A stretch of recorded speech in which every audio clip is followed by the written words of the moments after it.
안녕하십니까? 네.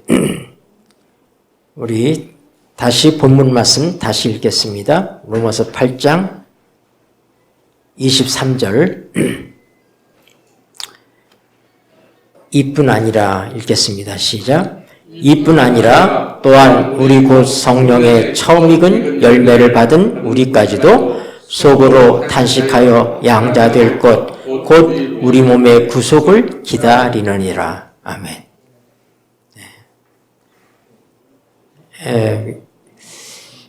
이 로마서 8장에 탄식이라는 단어들이 몇 차례 등장합니다. 우리 지난 시간에 살펴본 것처럼 피조물의 탄식, 그리고 성령의 처음 익은 열매를 받은 우리들도 양자 될 것을 바라고 탄식한다. 우리의 몸의 구속을 기다린다. 그렇게 얘기합니다.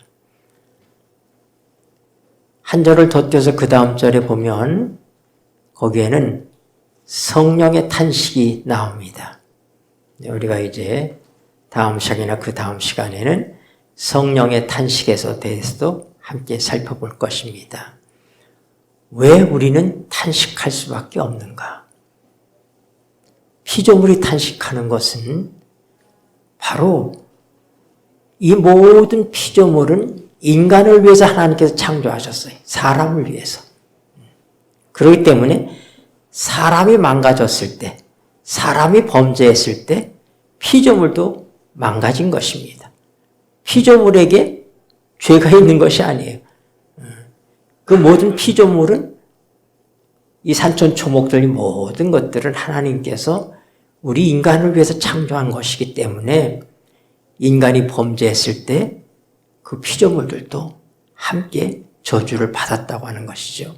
그래서 아담이 범죄했을 때 땅이 저주를 받았다 그렇게 말씀하셨고, 가인이 아벨을 죽였을 때 또 땅이 저주를 받았다고 얘기합니다.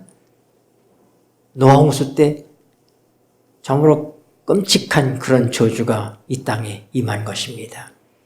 노아 홍수 전에는 비가 없었어요. 노아 홍수 전에는 기후가, 모든 지구가 다 같았습니다.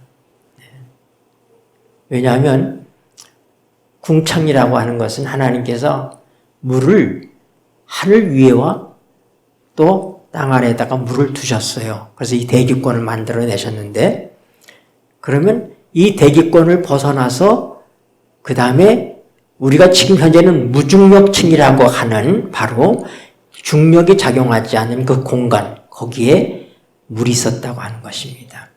그래서 태양으로부터 오는 모든 것들이 이 지구가 온상처럼 되게 돼요. 이 물층에 둘러싸여 있기 때문에 지구 전체의 어디 기후가 똑같았던 것입니다. 그리고 태양으로부터 우리에게 유익한 것들이 오지만 또 태양으로부터 유해한 것들도 오는 것입니다. 그런 것들을 바로 이 물을 통과하면서 그것들이 다 제거되었기 때문에 노아 홍수 전까지 비록 범죄했지만 그렇게 살았어요. 그래서 얼마로 살아서 사람들 평균 수명이 얼마였어요? 네, 900살 이상이었어요. 네. 그래서 이것을 미국의 무디 성서 과학원에서 이걸 한번 증명하기 위해서 실험을 했습니다. 그 뭐냐면 곤충을 물로 이렇게 둘러싸여서 있는 환경 속에서 길렀어요. 그랬더니 평균 수명보다 6배 이상을 더 사는 것을 발견했습니다. 그러니까 우리가 노아 홍수 때 심각한 그런 이 땅의 저주가 임한 것입니다. 그래서 땅을 다 덮었던, 하늘에 있던 물이 다 쏟아져 내렸으니까요. 그것이 하나님 처음 창조했을 때는 바다도 있지 않았어요. 아름다운 호수가 있고 이렇게 큰 태평양 같은 바다가 없었던 것입니다. 홍수 이후에 생긴 거예요. 하나님께서 그걸 어떻게 했어요? 남극과 북극에 얼음을 얼려서 물을 얼려서 잡아당기기 때문에 육지가 드러나게 된 것입니다. 근데 지금 인간이 일으키는 여러 가지 환경의 재해들로 인해서 어떻게 돼요? 네, 그 설빙들이 녹고 있습니다. 그렇죠? 그러니까 어떻게 돼? 지구가 자꾸 잠겨가고 있는 것입니다. 네. 이 모든 것들이 노아 홍수에 대한 증거이고 인간의 범죄로 인해서 뭐예요? 피조물들이 저주를 받았다고 하는 것이죠. 그러면 그 피조물들이 언제 회복돼요? 사람이 회복될 때 피조물도 회복이 되는 것입니다. 왜냐하면 사람을 위해서 하나님께서 창조한 것이기 때문에. 그래서 22절에 보면 피조물도 하나님의 아들들이 영광을 받는 그때를 기다리며 탄식하고 있다고 그렇게 얘기하고 있는 것입니다. 우리는 왜 탄식하는가? 탄식할 수밖에 없죠. 네. 여러분 어떤 경우에 탄식해요? 탄식이란 단어는 그렇게 우리에게 썩 기분 좋게 들리지 않는 단어입니다. 그렇죠? 그것은 굉장히 슬프고, 네. 그리고 어쩔 수 없는 깊은 한숨, 네. 이런 것이 탄식이에요. 그렇죠? 그런데 뭐 세상 사람들이 하는 많은 탄식이 있습니다. 그러나 여기서 말하고 있는 탄식은 일반적으로 사람들이 하는 탄식과는 좀 다르다는 사실을 우리가 알아야지 돼요. 왜냐하면 여기서 탄식하고 있는 대상이 누구냐면 성령의 처음 익은 열매를 받은 사람들이에요. 누구예요? 그러니까 거듭난 사람들. 성령의 처음 익은 열매를 받은 사람이라는 얘기는 성령을 통해서 우리가 다시 태어나잖아요. 거듭나잖아요. 그렇기 때문에 거듭난 사람들. 거듭난 사람들이 아니면 그들은 하나님의 약속을 알지도 못하고 믿지도 않습니다. 그렇죠? 우리는 하나님의 자녀이기 때문에 약속받은 하나님의 자녀로서 우리가 정말 하나님의 아들로 회복되는 그때를 우리는 탄식하며 기다리는 것입니다. 우리의 몸의 구속을 기다리는 거예요. 거듭난다고 하는 것은 우리의 몸이 거듭난 거 아닙니다. 뭐가 거듭났어요?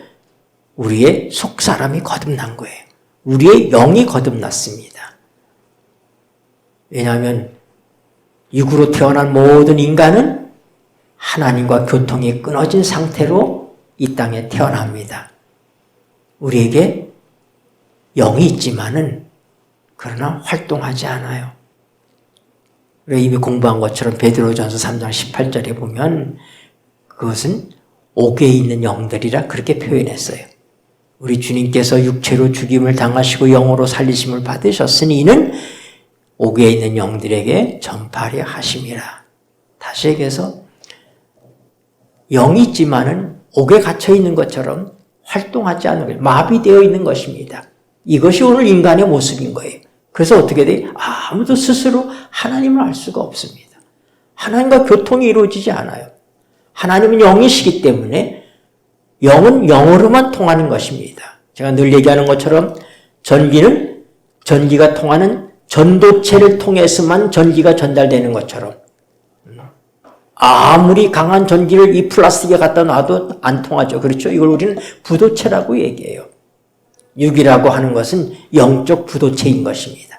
인간은 하나님과 절연된 하나님으로부터 끊어진 그런 영적 부도체로서 이 땅에 태어나는 것입니다.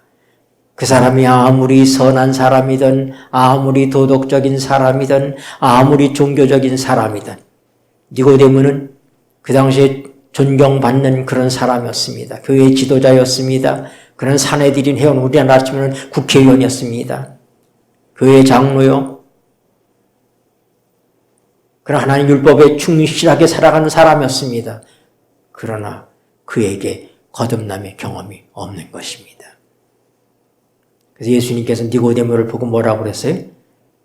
사람이 거듭나지 아니하면 하나님의 나라에 갈 수가 없다 하고 얘기했어요. 니고데모는 그 말을 이해하지 못했습니다. 그래서 아유 주님, 내가 이렇게 늙었는데 다시 제가 어머니 모태에 들어갔다 나와야 되겠습니까? 그때 예수님이 하신 말씀이 뭐래요?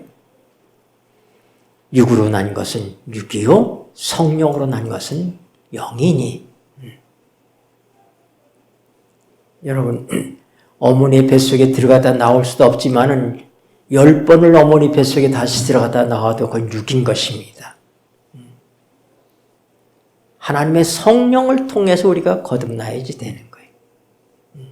그래서 성령을 얘기하면서 성령은 바람과 같다.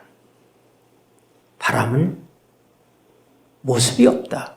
형체가 없다. 그러나 바람이 존재하는 걸 우리가 알지 않느냐? 그런 것처럼 성령은 우리 눈에 보이지 않지만 바람이 분명히 어떤 일들을 흔적을 남기는 것처럼 하나님의 성령이 우리를 통과할 때 우리에게 이런 놀라운 변화, 하나님의 새 생명을 경험하게 되는 변화가 일어나는데 그건 바로 뭐예요?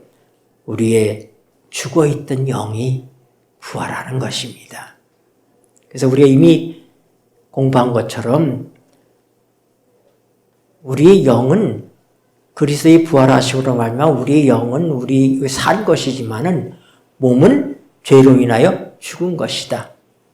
여러분, 우리가 거듭났지만은 여전히 죽어가고 있는 몸을 가지고 있는 것입니다. 이 몸이 완전히 회복되는 때가 올 것입니다.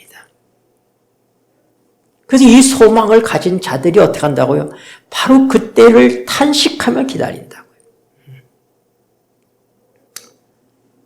유태인들은 지금도 메시아를 기다리는 사람들이에요. 사실상 예수님을 메시아로서 영접하지 못했기 때문에. 근데 그들이 이 2차 대전 때 아우슈비츠 감옥에 유태인들이 갇혀 있고 날마다 사람들이 가스실로 실려갔습니다. 그들은 그때 노래를 불렀어요. 그게 뭐냐면 아나 마님이라는 노래입니다. 그 뜻은 뭐냐면 나는 믿는다. 뭐라고 하냐면은 나는 믿는다. 언젠가 메시아가 오실 것을, 그리고 메시아가 우리를 구원해 주실 것을 나는 믿는다 하고 노래를 불렀어요. 그러나 날마다 그의 동료들이 가스실로 실려가는 모습을 보면서 그들은 절망하면서 노래를 좀 바꿨습니다. 그러나 때때로 메시아는 너무 늦게 오신다. 이렇게 사람들이 절망하고 있을 때 외과 의사 출신인 한 젊은 사람이 그는 믿음을 가지고 참으로 하나님께서 자기를 꼭 살리시고 구원하실 것이라는 믿음을 가지고 견뎠습니다. 그래서 그는 어떻게 했느냐면 어쩌다가 유리조각 하나를 죽게 되었는데 깨진 병의 유리조각을 그걸 열심히 이 세멘 콘크리트에다가 갈았습니다. 그래서 날카롭게 해서 아침마다 그는 다른 사람은 다 감옥에 있는 게 수염이 이렇게 자랐다니까 이 사람은 피가 날 정도로 아주 깔끔하게 면도를 하고 깔끔하게 하고 이렇게 눈을 반짝이면서 반짝반짝하면서 말합니다. 아주 눈부실 정도로 다 면도를 깨끗하게 하고 이렇게 보니까 가스실로다가 너 불러서 가는데 이 사람을 볼 때마다 사람들이 너무 그 삶에 대한 의지가 강하고 그런 모습을 보면서 그를 불러가지 못한 거예요. 오늘도 내일도 이렇게 해서 결국은 2차 대전이 끝나서 그는 살아난 것입니다.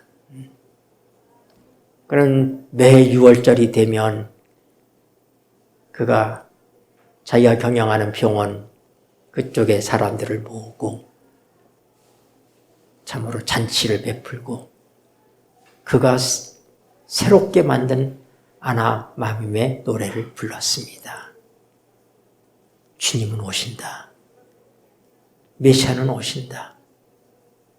근데 때때로 사람들이 너무 쉽게 포기한다.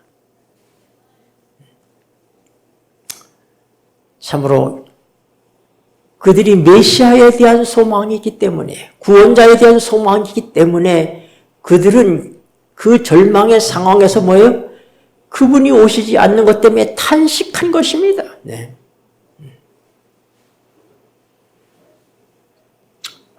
우린 어릴 때, 제 어릴 때 제가 저 충청도에서 초등학교를 다녔는데 학교 다닐 때 제일 기다려지는 날짜가 두 개가 있어요. 이게 뭐냐면 소풍 가는 때하고 운동회입니다. 그래서 소풍 가는 날이 이제 정해져 있어요. 그래서 이제 다 발표가 되면 한 달 전부터 그날을 기다리는 거예요. 한 주일이 지나면 이제 석 주만 있으면 소풍 간다. 또 한 주 지나면 이제 2주만 있으면 소풍 간다. 그런데 막상 소풍을 가게 되는데 무슨 일이 있어가지고 또 연기를 합니다. 네. 그럴 때 어떻게 돼요? 탄식하는 거예요. 탄식하는 거예요. 근데 그 어릴 때 제 생각이 뭐냐면은 소풍을 가기로 했던 주일이 지나가고 그 다음 월요일 학교에 가면서 나는 무슨 생각이냐면 그래. 아직도 우리가 소풍이 남아있네. 가버렸으면 끝났는데 아주 소풍이 기다릴 수 있어서 좋으네. 제가 어릴 때 띠렷하게 제가 그런 생각을 했던 것들을 기억을 해요. 여러분, 탄식은 우리의 기대치가 높은 것만큼 그것이 더뎌질 때 탄식이 나오는 것입니다. 그런데 하나님의 백성들에게 있어서는 여기 얘기한 것처럼 탄식이라고 하는 성령의 처음 익은 열매를 받은, 구원받은, 여러분 우리가 기차를 탄다면은, 또 비행기를 탄다면 뭘 끊어요? 표를 끊잖아요. 티켓을 끊잖아요. 그렇죠? 네. 그것은 뭐예요? 우리가 비행기를 탈 수 있는 권한이 주어져 있는 거예요.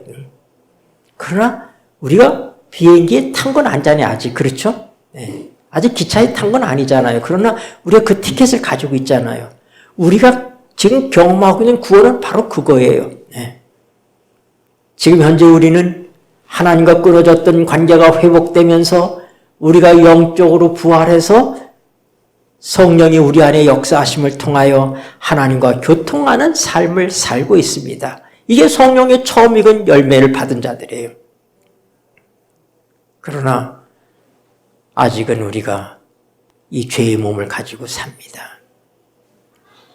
이 연약한 몸을 가지고 삽니다. 우리가 하나님의 뜻대로 살기를 원하지만은 그러나 늘 우리가 후회하고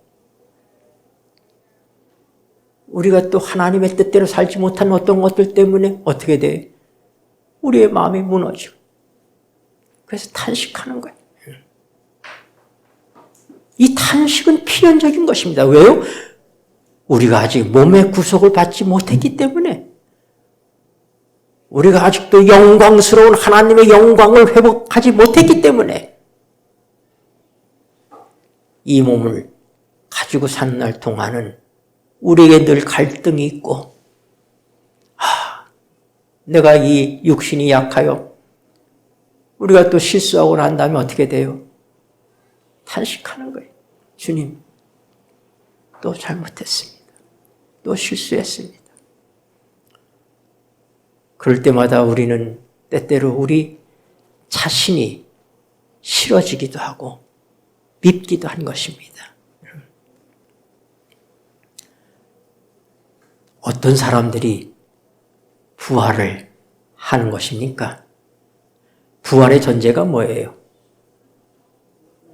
죽음이죠. 사망이 없으면 뭐가 없어요? 부활이 없어요.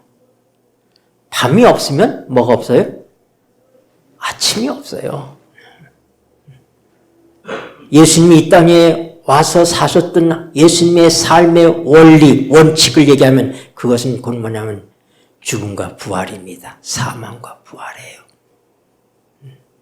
예수님이 이 땅에 왜 오셨어요? 죽으러 오셨어요. 우리 때문에. 그래서 그 예수님을 믿는 사람들도 역시 우리가 어떻게 돼? 죽어야 되는 것입니다. 예수님께서 우리와 함께 십자가에 우리를 못 박았다고 얘기하십니다.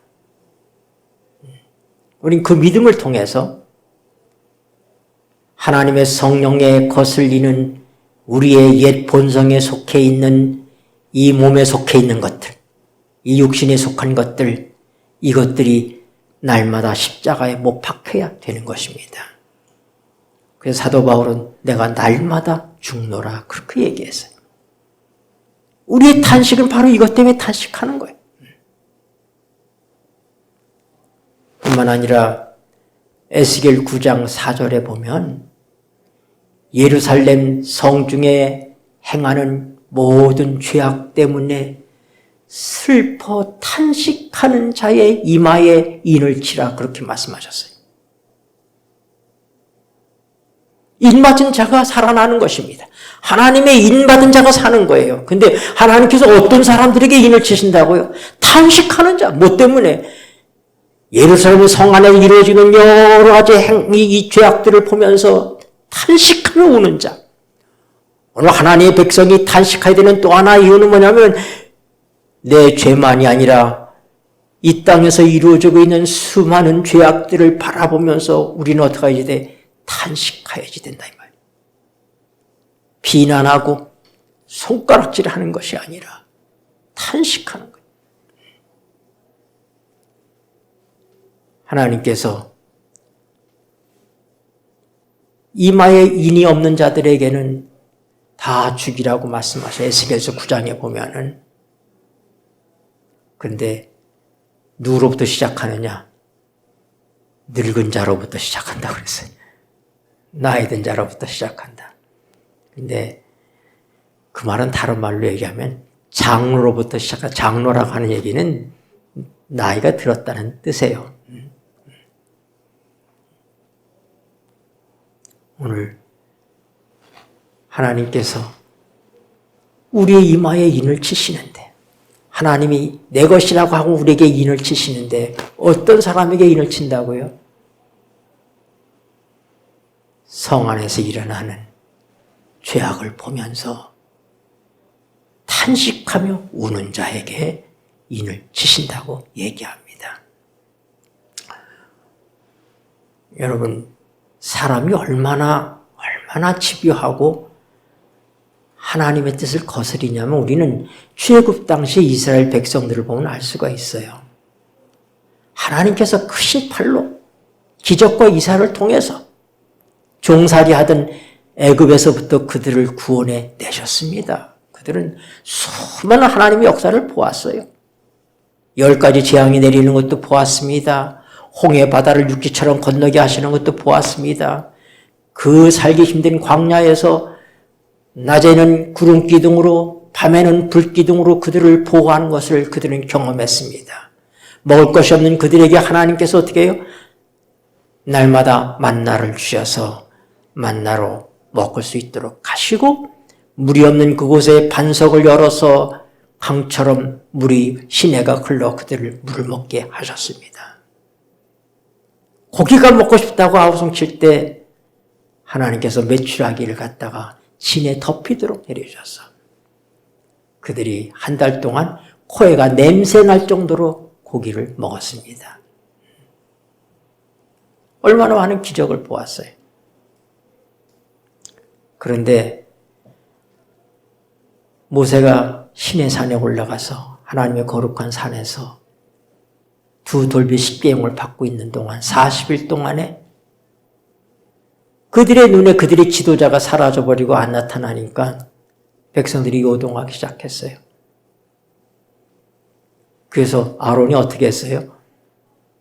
금부치를 다 가져오라고 그래서 그 금부치를 뭘 만들었습니다? 금송아지를 만들었어요.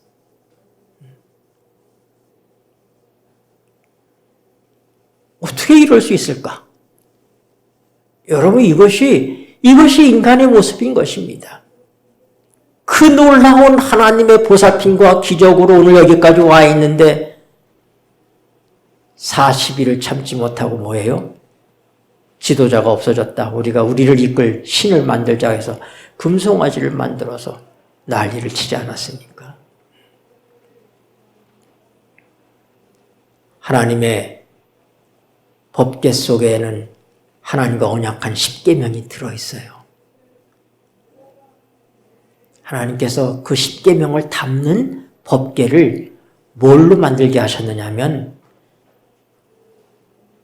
시띠나무, 가시나무. 제가 그 이스라엘 백성이 애굽에서부터 가나안까지 들어간 그 경로를 쫓아서 여행을 한 적이 있습니다. 네, 정말 물이 없는 지역이에요. 이렇게 보면 나무들이 있는데 나무 잎사귀가 안 보여요. 풀이 있는데 풀이 안 보여요. 다 죽어 있는 것 같은데 양떼들은 어디서 뭘 뜯어먹고 있어요. 나무도 없는데 가끔 가다가 나무가 하나씩 이렇게 있어요. 이렇게 구부러지고 이렇게 한 나무가 있는데 그게 바로 그게 시띠나무예요. 가시나무. 우리나라 아카시아 같은 가시가무 이만큼 커요. 그 간조한 땅 광야에서 살다 보니까 잎이 널찍한 이런 나무들은 존재할 수가 없어요. 이런 잎이 널찍한. 선인장 같은 거 그런 것들만 존재하잖아요. 그 시띠나무가 그런 나무예요. 하나님께서 하나님의 법궤를 만들게 하는데 레바논의 백향목을 갖다가 그걸 만들어가지고 가서 배치게 만들 수도 있잖아요. 그런데 하나님께서 어떻게 했냐면은 그 광야에서 구할 수 있는 조각나무. 그러니까 다시 얘기해서 이런 아름드리 나무가 아니에요. 이게 꾸불꾸불한 조각난 그런 나무들을 잘라서 가시를 다 잘라내고 옹이를 다듬고 그렇게 해서 어떻게 돼? 조각조각에 큰 조각이 나올 수 없잖아요. 그렇죠? 그러니까 조각조각을 다듬어서 이렇게 맞춰가지고 법궤를 만들었어요. 그리고 어떻게 해서요? 그 안팎을 금으로 쌓은 것입니다. 10계명은 하나님의 뜻이요 하나님의 성품이에요. 하나님께서 우리에게 신의 성품에 참여시켜 주신다고 그랬어요. 그 법궤는 하나님의 성품을 담는 그릇입니다. 바로 우리예요. 하나님께서 우리에게 성령을 통해서 내 법을 저희의 심중에 두겠다고 말씀하셨어요. 근데 우리가 어떤 존재냐? 이 광야 같은 세상을 살아가면서 우리는 참으로 날카롭고 늘 공격당하고 무시당하고 피해를 입고 살았기 때문에 우리는 어떻게 돼요? 가시나무와 같은 그런 우리의 생존을 위해서 그런 상태로 살아온 존재들입니다. 가족 간에도 작은 말로 상처를 서로 받고 우리가 얼마나 그런 것들이 많아요. 그런 우리를 하나님께서 어떻게 해요? 다듬으셔서 곱게 다듬으셔서 그걸 조각조각 돼서 하나님의 순종과 믿음을 상징하는 금으로 싸서 법궤를 그동에 간직하게 하셨다 이 말입니다. 우리같이 못나고 가시나무 같은 이런 성정의 사람들을 하나님께서 어떻게 하나님의 사람으로 만들어 가실지에 대한 하나님의 의지와 집념을 우리는 그 법궤를 만드는 그 한 사건을 통해서도 볼 수 있는 것입니다. 나같이 못난 사람을 하나님께서 그렇게 만들어 가시는 거예요. 우리는 민수기 16장에서 고라와 다단과 아비람과 온이 당을 지어서 모세와 아론을 반역한 사건을 보게 됩니다. 너희만 하나님의 종이냐? 그러면서 아주 출중한 족장 250명과 함께 반란을 일으켜서 당을 지어서 반란을 일으켰습니다. 여러분, 하나님의 그 법궤 옆에 뭐가 있냐면은 만나 항아리가 있었어요. 만나 항아리. 하나님께서 만나를 항아리에 담아서 거기다 보관하라고 그랬어요. 증거로 삼으라고. 그게 뭐예요? 그게 인간의 모습인가? 너희가 너희가 내 능력의 팔로 너희를 정말로 암탉의 병아리를 안듯이 그렇게 보호하고 이끌어냈는데도 너희가 먹을 게 없다고 아우성칠 때 내가 만나를 내려줬다. 그래서 그 만나 항아리가 거기 있는 거예요. 법궤 속에 들어있는 하나님의 돌비는 뭐냐? 그것은 하나님이 친히 만든 돌비는 깨졌어요. 왜요? 금송아지 사건 때문에. 모세가 내려오다 보니까 이 백성들이 이게 방자해지고 난리가 났어요. 하나님과 언약했던 그 궤를 던져버렸어요. 지금 그 법궤 속에 들어있는 그 십계명은 뭐냐? 그가 보았던 똑같은 모습으로 돌을 만들어 갖고 가서 어떻게 해요? 하나님께서 손가락으로 써서 주신 거예요. 그러니까 법궤 속에 들어있는 십계명은 뭐예요? 두 번째 만들어진 거예요. 그거 자체가 뭐예요? 인간이 얼마나 이 불순종하고 얼마나 패역하고 얼마나 희망이 없는 존재인지를 그 법궤 자체가 보는 거예요. 이 두 번째, 왜 이 두 번째 돌비가 여기 들으니까 하나님께 직접 만드신 돌비가 왜 여기 있지 않고 두 번째 돌비가 들어있느냐? 그게 인간의 모습인 거예요. 만나 항아리가 왜 거기 있느냐?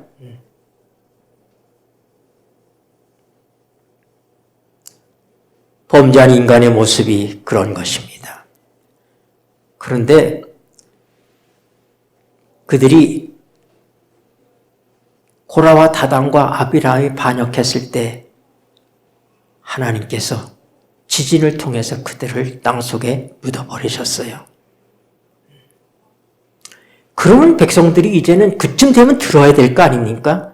근데 뭐라고 얘기하냐면 너희가 하나님의 거룩한 백성을 먹어버렸다는 거예요. 모세와 아론을 향해서. 그래서 하나님께서 불이 나와서 불평하는 사람들을 1만 명 이상이 부르다가 태움을 당했을 때 그때 하나님께서 급히 이 향로에 불을 담아갖고 가서 산 자와 죽은 자 사이에서 아론이 쓰라고 했을 때 그 불이 꺼졌습니다. 여러분, 그래도 이 사람들이 모세와 아론을 인정하지 않고 하나님의 뜻을 거역하기 때문에 하나님께서 모세를 통해서 지시하셨어요. 뭐라고요? 이스라엘 12지파의 족장들을 부르라. 불렀어요. 그리고 니들의 지팡이를 다 가지고 와라. 지팡이를 다 가져오겠어요. 몇 개의 지팡이가? 12개요. 그 중에 하나는 아론의 것입니다. 그것을 밤사이에 언약궤 곁에 갖다 두라고 그랬어요. 하나님이 언약궤 갖다 두었어요. 그리고 한 밤이 지나갔습니다. 그 다음에 아침이 되어 가보니까 11개의 지팡이는 죽어있는 지팡이 그대로의 마른 지팡이라는 건 여러분 다 죽은 나무 아닙니까? 그렇죠? 응? 마를 대로 마른 거. 단단하고 말라야지 지팡이 할 수 있는 거니까. 네. 마른 나무 그대로 있는데 아론의 지팡이에는 싹이 나고 잎이 나고 꽃이 피고 살구가 열렸어요. 그래서 하나님께서 각자 자기 지팡이 가져가라 그러니까 다 가져가고 아론 지팡이만 남았습니다. 그리고 그것을 언약궤 옆에 둬라. 만나 항아리와 함께 거기다 둬라. 무슨 의미예요? 법궤 속에 들리는 두 번째 돌비, 만나 항아리, 또 뭐예요? 이 지팡이, 아론의 쌍난 지팡이 모두가 다 인간이 어떤 존재인지, 우리가 어떻게 되먹은 사람들인지, 하나님의 그 놀라운 역사를 눈으로 보면서도 믿지 못하고 아우성치고 불평하고 대드는 인간의 모습. 여러분, 이것이 이스라엘 백성들의 모습이 아니라 우리 자신의 모습인 것입니다. 그래서 우리는 우리 자신을 알게 되고 우리 자신을 보게 되면 어떻게 하게 돼요? 탄식할 수밖에. 내가 다시는 이런 실수를 하지 않을 하나님. 빨리 오셔서 하나님께서 나를 양자 삼아 주신다고 그랬는데 바로 내가 아들로서 이 몸이 회복되는 때가 빨리 왔으면 좋겠습니다. 탄식하는 거예요. 여러분, 왜 아론의 지팡이에만 싹이 났을까? 밤은 죽음을 의미합니다. 죽은 지팡이들을 다 갖다가 하나님의 복비 앞에도 하나님 앞에 놔둔 것입니다. 죽었어요. 죽은 지팡이가 죽음을 상징하는 똑같은 밤을 지내는데 왜 어떤 지팡이만 싹이 나고 어떤 지팡이들은 싹이 안 났느냐 이 말입니다. 부활은 죽음이 전제되어 있는 것입니다. 백성이 아우성 칠 때마다 모세와 아론은 그들과 맞서서 싸우지 않고 하나님 앞에 엎드렸습니다. 백성들 앞에서 그는 머리를 숙였어요. 돌을 던져 죽이면 죽이려면 죽여라. 나는 죽은 존재라는 사실을 진실로 깨닫고 인정한 사람이 부활할 수 있습니다.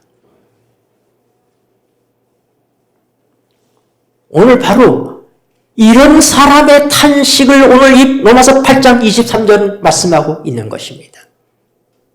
하나님, 오라 나는 권고한 사람이로다.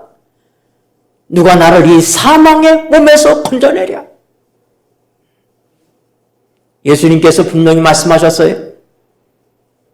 제가 시간이 없어서 일일이 찾지 않지만 사복음서에 다 같이 기록되어 있습니다. 마태복음 10장 34절부터 39절, 마가복음 8장 32절부터 34절, 누가복음 17장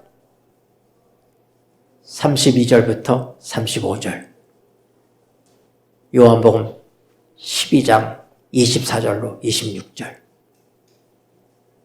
여러분 나중에 이 유튜브에서 이 설교를 다시 한번 들을 때 그 성경절들 찾아서 읽어보세요. 거기 보면 뭐냐면 자기 생명을 사랑하는 자는 죽을 것이요 자기 생명을 잃어버리는 자가 살 것이라고 얘기합니다.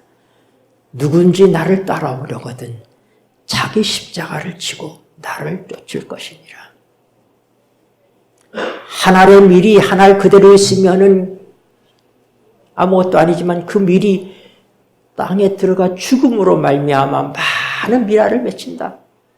여러분, 우리 예수님의 죽음을 통하여 우리가 구원받게 되는 것처럼 주님을 따르는 하나님의 백성들도 우리는 이 죽음에 함께 동참하는 것입니다.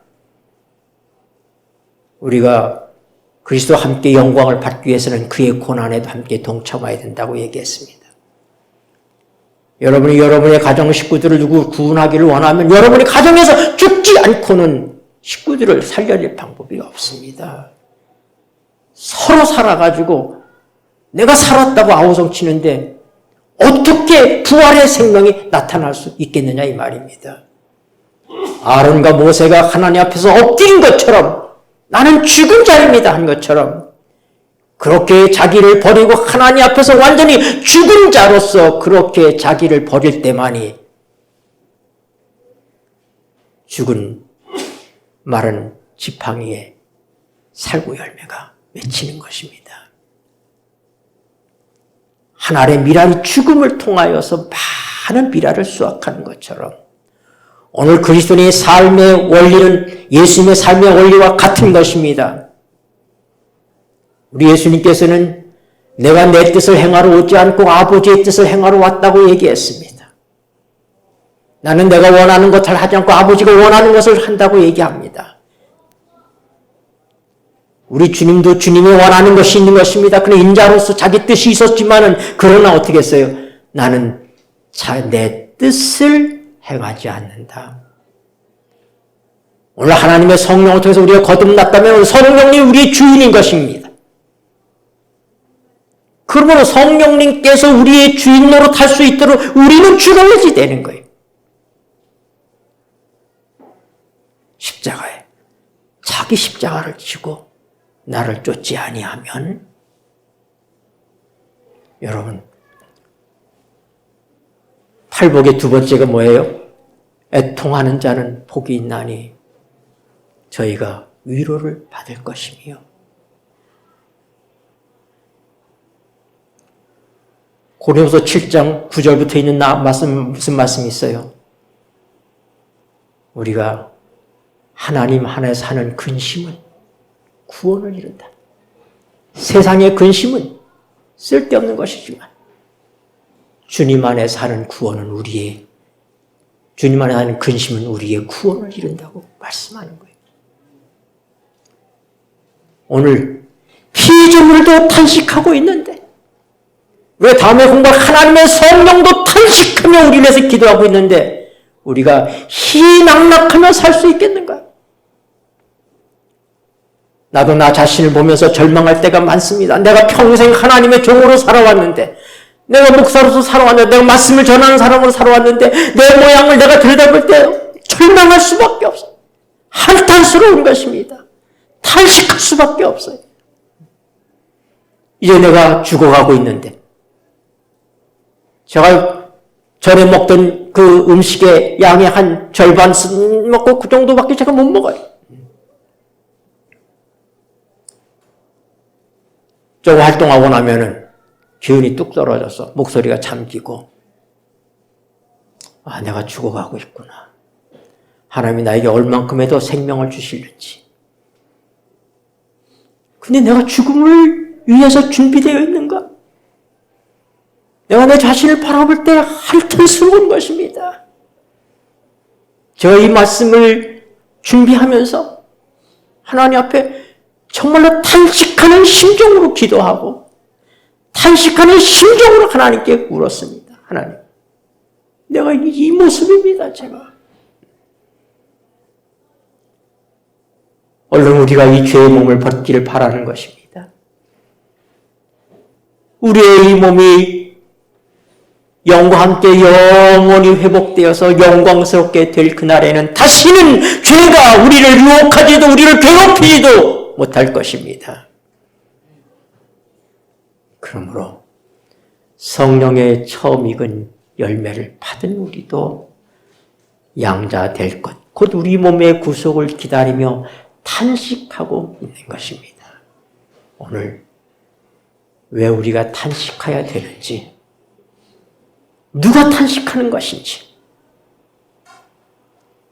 오늘 죽음과 부활의 이 생명 원리를 쫓아서 우리가 내가 꿈틀거릴 때마다 하나님 앞에 엎드리고 주님, 저는 죽은 자입니다.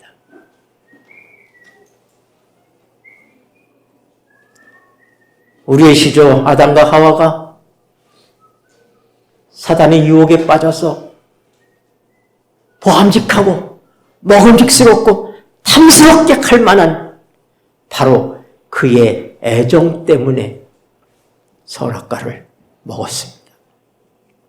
모든 것은 애정의 문제예요. 내가 무엇을 좋아하고 있는가? 내가 무엇을 포기하지 못하는가?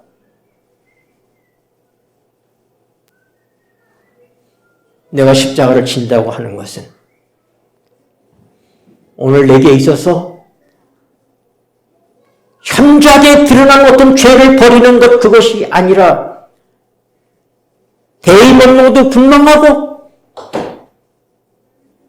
내가 생각할 때도 이것은 내 가치관에 맞고 그런다 할지라도 하나님의 뜻이 아니면 나는 죽은 자이기 때문에 버릴 수 있어야 되는 것입니다. 기도하시겠습니다.